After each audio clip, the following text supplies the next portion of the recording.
everybody? How's everybody doing today on a beautiful, rainy Sunday afternoon? What's happening? Today we're going to be talking about what was the educating the public on the realities of styles, systems, and mastery in martial arts.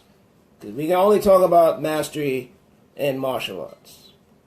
So we can't talk about mastery in other stuff.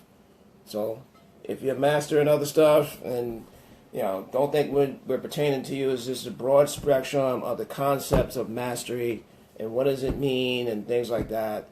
And again, this is just our opinion. All right? And our opinion it means what it means. Means right? what it means. It means what it means. So I was talking to an instructor a couple days ago, and we were talking about we had that discussion of McDojos and what makes a McDojo and why are people bashing on that whole theory, and we should be showing how awesome our schools are, and just letting that happen, letting it be kind of a thing. And to me, we need to educate the public into letting people know what the reality of having schools like this around. Now, you have people that legitimately want to teach, and people have legitimately want to teach a good martial art, teach a beautiful martial art, teach something that's effective, that's going to save people's lives, and care about all the students. And then you have schools out there that they don't really care about who you are. You're just a number. 200 students in a school. They don't care. And it's kiddie college. And basically all these kids get their black belts in 2 years. And, they move on to the next level or the next school or whatever they do. And it's this big turnaround. And they're lining their pockets with money. And they're giving the public false sense of security. And the public and the community now looks at martial arts as people who have no skills. Because when somebody tells me they're a black belt, it doesn't mean a goddamn thing to me. It doesn't mean anything. Most of these people out there get black belts in 2 years. That means nothing to me. There's no mastery there. The black belt used to be mastery. Used to be that you have mastered your basics. Not mastery of the system, but you've mastered your basics. There's no way in hell that anybody out there has mastered their basics in 2 years. No way. No way. Zong sure. Oh, yes, So, sir. it's so important out there that people realize that these 2-year black belts and everything else, it's just a waste of time. Because you're giving false sense of security.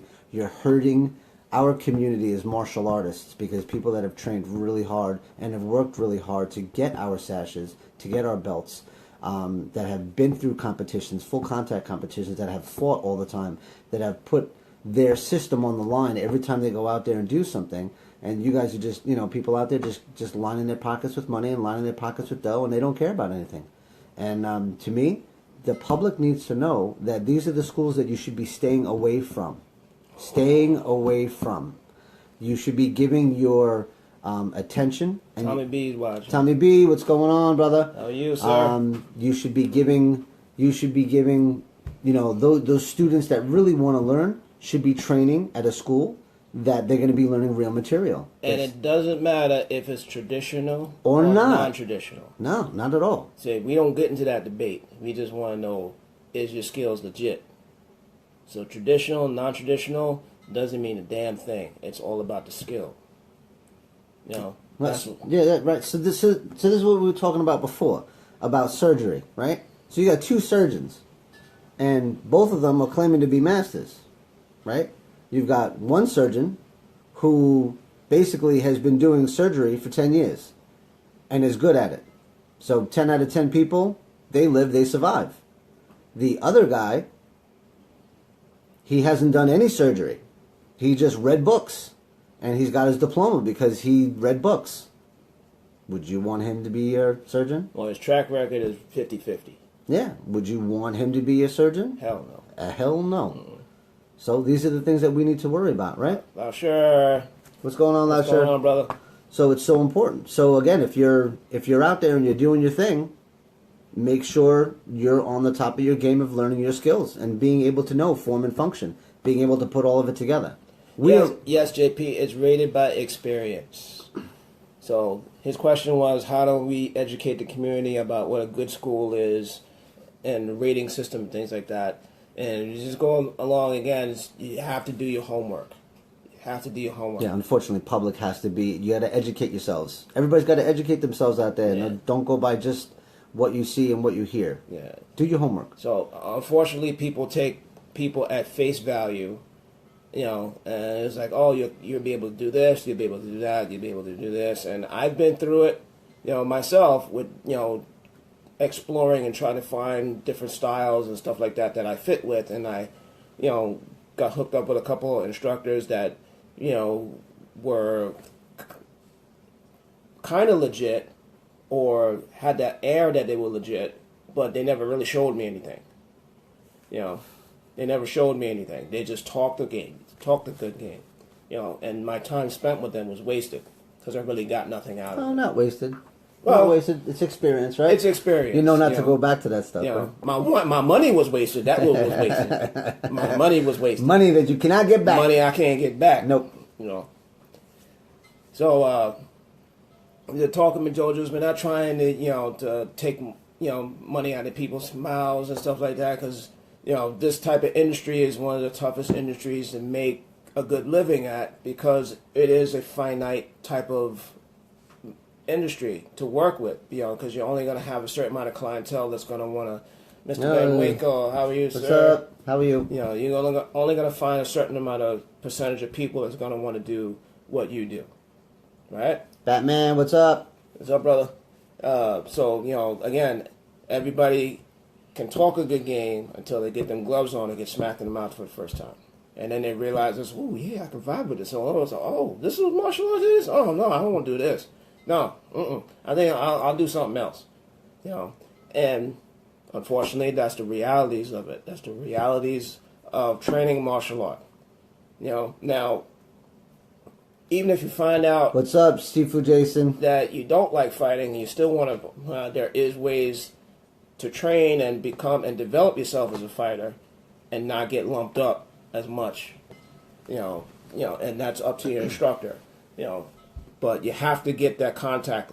You have to be able to, you got to experience it. You got to experience it. Otherwise, you have no idea what it's about. Yep. And if you have no idea what it's about, you can't sit there and talk about it. Nope. I mean, you can, but it doesn't make any sense. Well, the problem is you talk about it, and then... Because everybody has an opinion, right? Everybody's got that opinion. The problem with that is people are going to call you out on your opinion. Well, show me. Show me what what your skills are. Show me what you're talking about. And then you have to either put up or shut up. That's that coalition we were talking about. That's the coalition. We got to shut down these armchair warriors, right? And internet is a great thing. It's a good tool, good information, stuff like that. But also, having a great day. Hope you guys. Oh, thank you, sir. We'll see you guys in Myrtle Beach in a couple weeks. Get ready. Yeah. Internet's a good tool. It's good for information and things like that. But that's all it's good for. It can't make you a good fighter. It can't give you skill. It can't do anything like that. No. Shifu Google can only give you a certain amount of stuff. Shifu Google is only good for a certain amount of stuff. And you got to get in there and you got to get grimy with it. And you got to find an instructor that is going to teach you how to get grimy with it. So if you're working with an instructor and you guys only work with certain techniques and nobody really ever gets smacked up and this and if that's the environment that you want to be in, cool, rock with it. But if you're looking for something else, think twice, right? Think twice. There's nothing wrong with saying, oh, this is not for me. I thought it was going to be this, but it's not going to be this. Yeah, move on. And move on. Move on. Absolutely. Move on. And then people get into the whole thing with dojo hopping. And the only reason why people dojo hop is because they haven't found a home and find what they're looking for. And we're not the criminal. We have people come to us, love us, and we have people come to us, oh, it's not for me. All right, yep. Well, good luck on whatever you're looking for in your future endeavors. Yeah, no hard feelings. And there's no hard feelings because we know what we're teaching. You know, some people vibe with it, some people rock with it, some people don't. You know, that's what it is. You know, but if you're talking about tradition, right, and this is the concept of what tradition is, non-tradition is, and things like that. Tradition means upholding the concepts and the history of your style. It has nothing to do with techniques. Right? So traditional means Because an art that's 25 years old or 30 years old, technically, is a traditional art. It's something that's been around and has been sustained for a while. yeah, there's certain principles in the style, there's certain concepts of the style and stuff like that that you want to uphold, and that's your tradition. But it has to be evolved. It has to constantly be worked. It has to constantly, some techniques have to be changed, you know, and everybody says, oh, that's the taboo. You're changing stuff. You know, if you look at any kind of style, it's always going through some kind of metamorphosis. Yeah. Between whatever master's got it for that particular time, his experience led him to leave, oh, these techniques, I'm going to hold this. Yeah, this works, that works. This technique didn't work, it's out. Yep. It's out. I'm putting this in because this works, you know, for this particular time and era, you know. Hence, that's the evolve of different styles and different systems through a period of time. All right, look at Shaolin Temple, right? And this is just one observation, right? Shaolin Temple. When it first started, the Shaolin monks were learning the 18 steps. And then it grew from there, exponentially. And now at a Shaolin Temple, there was over 360 different styles that came out of Shaolin Temple. So how could you say, you know, your style is legit, that other style is not legit? Every style evolved through the years. You know, even CLF, even Charlie Foot, right? Charlie Foot was derivative from Chen Hung, right? And he learned from the green grass monk, right? From a Shaolin monk, and all of a sudden now the system changed and the system grew, and now there's there was a blending of the styles and the systems throughout all of the history of all the styles out there. There's blendings of the styles to make them who they were. Yeah. You know, so And make them viable for that particular period in time. of time, absolutely. Yeah. Now, can a traditional style still work in today's society? Yes. Absolutely. Yes. Absolutely. And that's up to the instructor to be form and function and to be able to rip apart all those techniques and make them functionable. That's your job. If it worked in the 1800s, and then it worked in the 30s, and then it worked in the 40s, 50s, 60s, 70s, and it can work in the 21st century. It's just up to the instructor to work it. And get grimy. Get grimy with it. Just Make like the every system work. other instructor before you. You know, so there's no reason it's also, oh, I'm going to take this out, I'm going to take that out, I'm putting this in, putting this in, putting this in, putting this in. You know, it's up to your experience. Without a doubt. Up to your experience. So here's another question I want to pose to you. All right. So here's another question. So say the word mastery. So say somebody who's not a traditional stylist, would you say that he is, would he be a master in his system? Yeah. Absolutely. Absolutely, right? Yeah. So it doesn't matter if you are a non-traditional stylist. Wait, so you're saying that if he doesn't wear the traditional uniform and doesn't have belts with the ticks and stuff all up and down his... And still whips your ass? And still whips your ass, and been doing it for a good number of years and has no experience, you're saying he should be called a master, is that what you're saying? That's exactly what I'm saying. Oh. That's exactly what I'm saying. Yeah. Right? Because what does mastery really mean? Mastery means... Well, go ahead. No, go ahead. No. I insist. You insist? I insist. All right.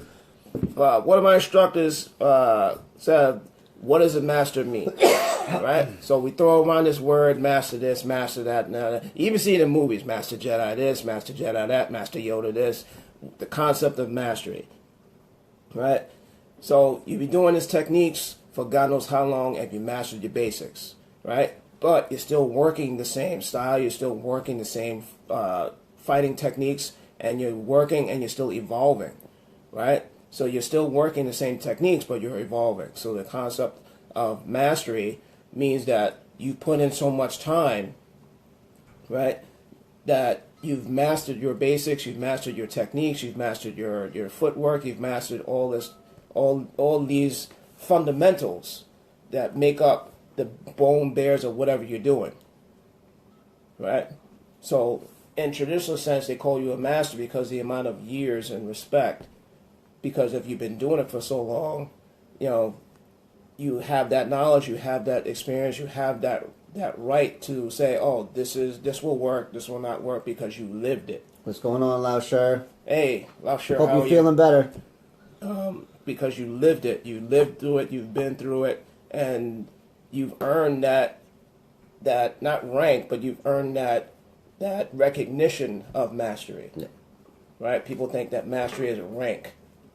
Right? Mastery is not a rank. Mastery is a acquired, yep. Not title, but respect. Right? So when they say, oh, grandmaster this, grandmaster that means you've been doing it for a really long time. Right? So if they call you a grandmaster, you've been doing it for a really long time.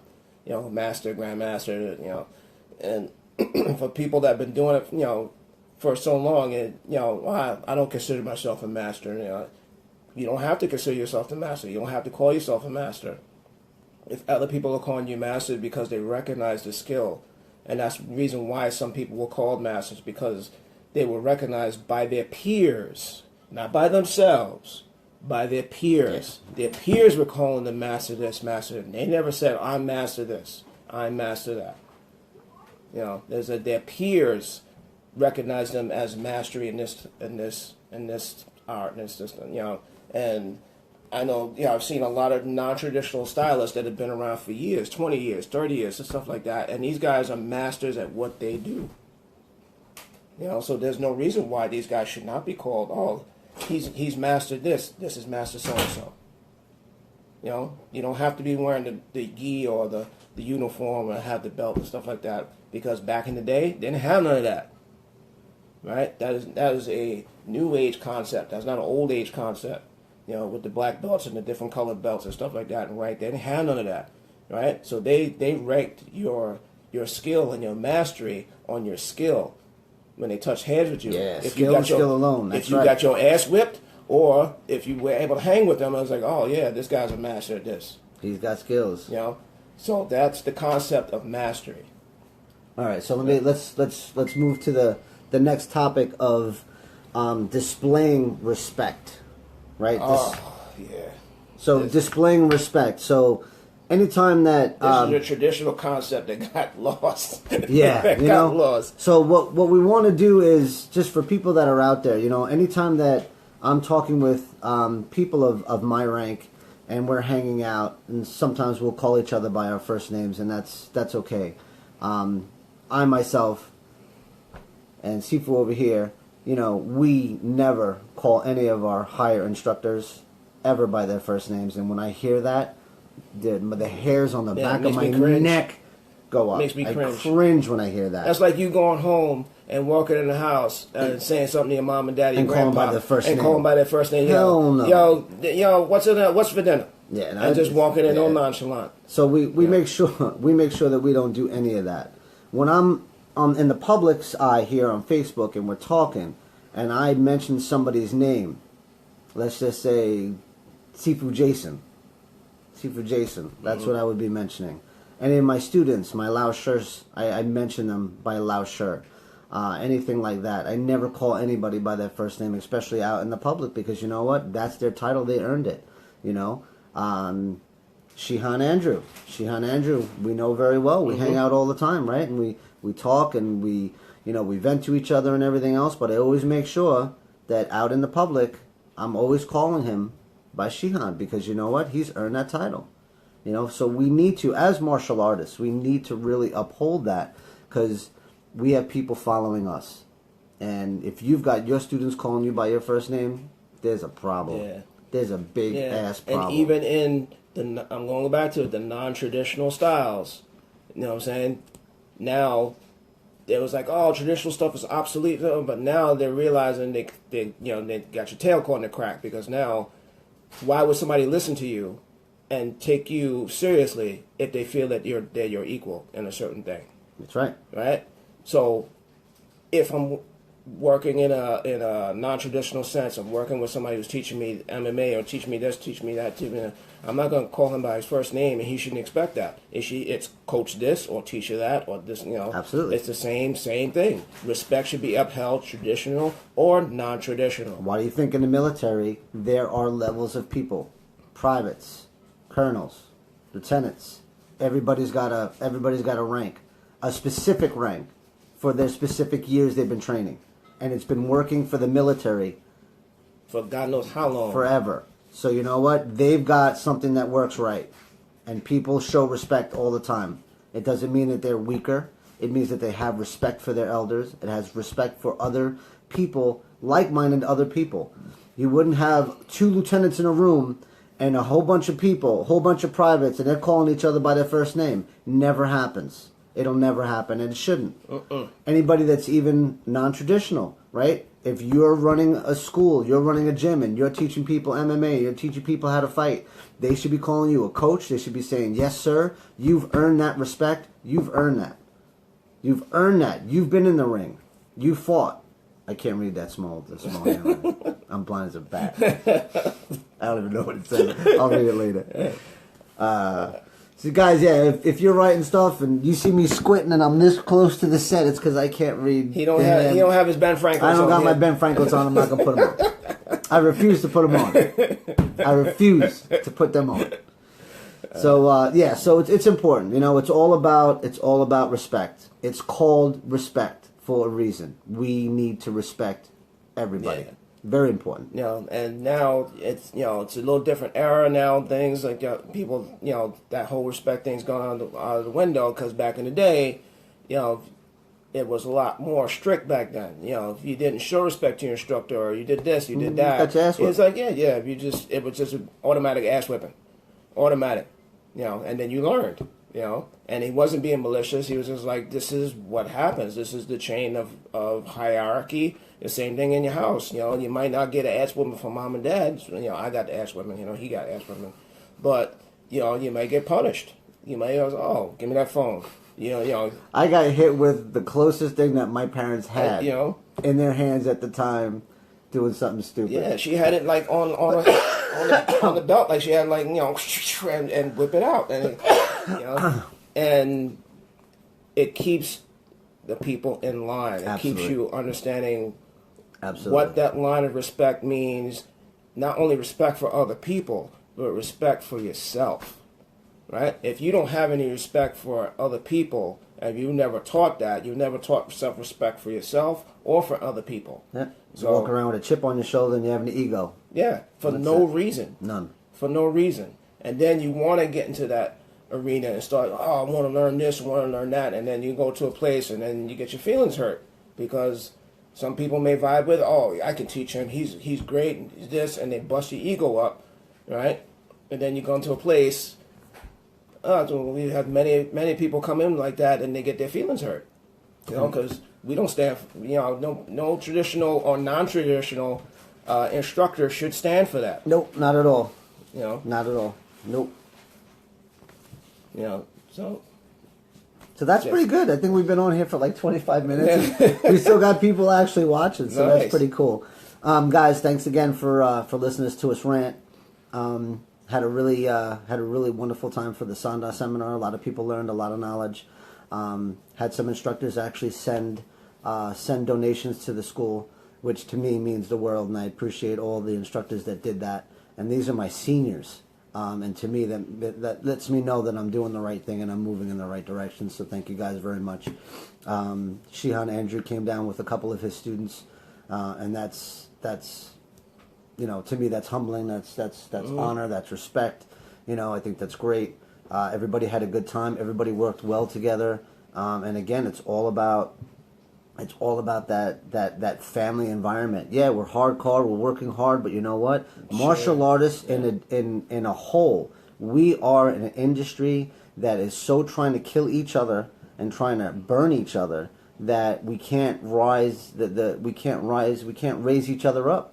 And right now, we need to raise each other up. And the main reason because of that is because of the armchair warrior-ish kind of thing, and this one and talking bad about this one behind their back is total insecurity. Absolutely. Total insecurity. Scared. You know, people scared. If I'm talking about a concept that nobody agrees with, and people might get their feathers ruffled and stuff like that, that's not my intention. But I want to talk about as real as possible about the concept I'm talking about. Now, if you don't vibe with it, don't watch it. Don't watch it. Swipe. Swipe. But don't come to me saying, "Oh, you hurt my feelings." That's not my intention. There's realities of this thing. That's the whole point of this whole video. The realities. Yeah, we want to. Not that we want to hurt anybody's business or anything like that. But you know what? If you're going to be doing martial arts, if you're going to be doing surgery, make sure you know what the hell you're doing. Bottom line, if you're doing martial arts, make sure you know what you're doing. Don't just go there and just try to make as much money as possible and put money and line money in your pocket and be good with it. But unfortunately, you got other people that are looking to you because you are supposed to be the instructor. They're looking up to you. They're trying to live like you. So if they're trying to do that, you have a big responsibility, right? Mm-hmm. Spider-Man, right? With great power comes great responsibility. And you also, some of these instructors hang out with the students. Yeah. Now, if you have an inner circle of students that want you to been around for years and years and been around, that's something different. That's something different. Those are inner chamber training students. That's something ones different. that are closest to you, and you do or die and stuff like that. That's something different. But you can't sit there and preach this and preach that and say respect and this and that, and then you take a whole crop of the students going down to the titty bar and start making it rain and stuff like that, and then want to go to making it rain, and then you're going to talk about we got you got to get to bed early because we got class in the morning. You guys got to do this, and you're in there doing bad stuff, So we're not monks, but we're not dirtbags, So you got to find your niche, because it's about that level of respect, right? Yep. So a martial artist, traditional or non-traditional, should be holding up that level and should be a disciplined person. Yep, without a doubt. Disciplined, discipline has nothing to do with tradition. Well, kind of. Well, it does, but it doesn't. Discipline is everybody out there that's doing any kind of martial arts or anything for that matter. But we're talking about martial arts, so in that realm of martial arts, discipline is the most important thing. Key. Dedication and discipline, period. Form and function. Because if you can't put your stuff to work, if you can't fight, you can't do your techniques right, you're wasting time. And with that, along with that discipline and respect, you could be an awesome fighter and be a dirtbag, right? And then your life is going to be crap anyway. So there's got to be some morals, and is. Don't hold back or nothing, Shifu. Don't hold back. We're talking about realities. Don't hold back. There's the realities of it. There has to be some kind of moral standing in this kind of niche, in this kind of community, whether it's traditional or non-traditional. There has to be some kind of moral standing to it. Yes, without a doubt. You can't, be, I'm a great fighter, and then you want to talk around and do people dirty, and then expect people to give you that utmost respect. It ain't gonna happen. It's not gonna happen. Nope. Same thing with traditional style. I want the utmost respect, and walk in with this chip on your shoulder, and I was like, I would like to work with you. I want likes and loves, and likes and stuff like that. Man. People love what we talking about. And then people want to work with you and want to see what your techniques are. And it's like, no, I don't touch people. My students do that. And then that would make me think. I was like, can this guy really do something? Because I've never seen you do anything. And we get on the floor all the time and work with students all the time. And show them the techniques and how it's going to feel and this and why. Because that was done to us. So we just reciprocate that love back to our students. And in kind, it goes down and down and down because you can't get in there and talk about it if you never felt it, if you never did it, if you never did it on anybody. But we don't do it in a malicious way. No, not at all. Ever, not at all. So, guys, thank you very much. We appreciate it. We've been on here for quite some time. So, again, when we leave and people rewatch this, and if you have questions, inbox, write down on Facebook, write down on the comments. Again, thank you guys so much for being positive. Thank you so much for listening to us. And again, we're not trying to offend anybody out there or anything like that. But again, educating the public. If we don't educate the public, if we don't start doing this now, the martial arts in today's era is going to go in the dumps. It's already heading there. So it's got 2 feet. 2 feet wet. 2 feet wet. Yeah, so we got to. It's drowning quick. Yeah, so we got to really go out there and just educate the public, man. You know. Yeah, and for those guys and you know who you are, who are working these dojos and doing this and doing that and everything like that. Again, we're not trying to take money out of your mouths and stuff like that. We just want you guys to think about the road that you're going down. Think about what we're saying, because you guys are part of the family. You guys are part of the community. Yep. You know what I'm saying? So you guys should be taking a good, long, hard look at what you're teaching and how you're teaching it and how it's interacting with the community. This stuff, like you said, is supposed to be able to save somebody's life one day. Yep.